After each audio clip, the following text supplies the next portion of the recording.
Do I speak to you? Do I speak to the camera? Because it's very confusing. Oh, to you. I'm going to position myself, you see.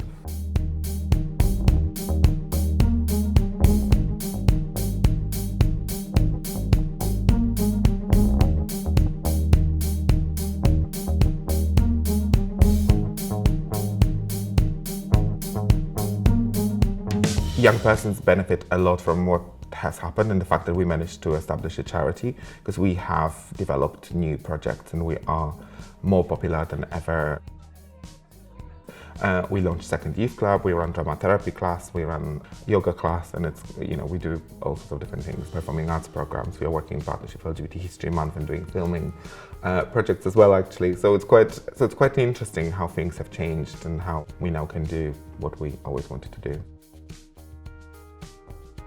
On top of that, we also run events, and events are quite an interesting one because the events were born out of young person telling us that they don't want to go to the school prom because they feel that they'll be ridiculed or some young persons couldn't afford it.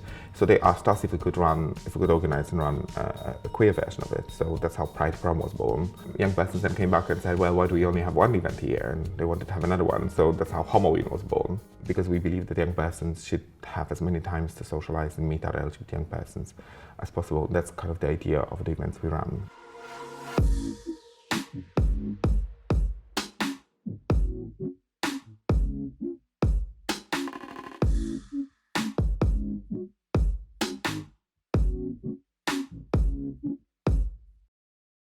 There is still a huge sense of social isolation that a lot of young LGBT persons feel by being in predominantly cisgendered heterosexual environments. So we do always focus constantly on that intersectionality and acknowledging that when we're talking about any LGBT issues. It's very much like at the heart of what we do, so that people in remote or isolated communities are also able to be a part of what we're doing. Self-identity and kind of also helping me try to find the difference between how I truly feel and how someone else wants me to feel. And it's helped me a lot, because then I'm like, no, that's not how I feel, it's something else. And I don't always have to change myself to fit someone else's agenda or kind of what they expect of me.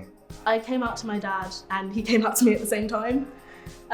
So I'm bi and so is he, and it was a really nice experience, and he was telling me about like his dating life in university and like the men that he was with and stuff like that. It was really lovely, actually. And I think coming to Mosaic kind of gave me a little bit more confidence, because being around so many people who were openly queer really helped with that. I was 11 when I was like, oh, I think I'm gay. So I told one of the girls in my form and I just started crying. I was like, I think I'm a lesbian. And then my parents found out when I was 14 because I told my aunt, who was also a lesbian, and then she outed me. That was fine, I didn't mind. There was a lot of internal homophobia. So I definitely thought being gay was a disease or whatever, and I just couldn't accept it. And then after, the gayness just came out pretty quickly, in fact. I think I started in February, and then I think I slowly felt myself more and more, and I've gone from hating it to absolutely loving myself and never giving this up for anything. I came out when I was 14 to my parents. I knew they'd be okay with it because I'd grown up with my cousin being gay. But when it's your own family, you don't know if they're gonna be okay with you being gay. So we were on holiday and I was crying for some reason, and I accidentally came out. And then my mum started crying with me, and my dad was like, well, that's great. When you're older, we can look at girls together, which...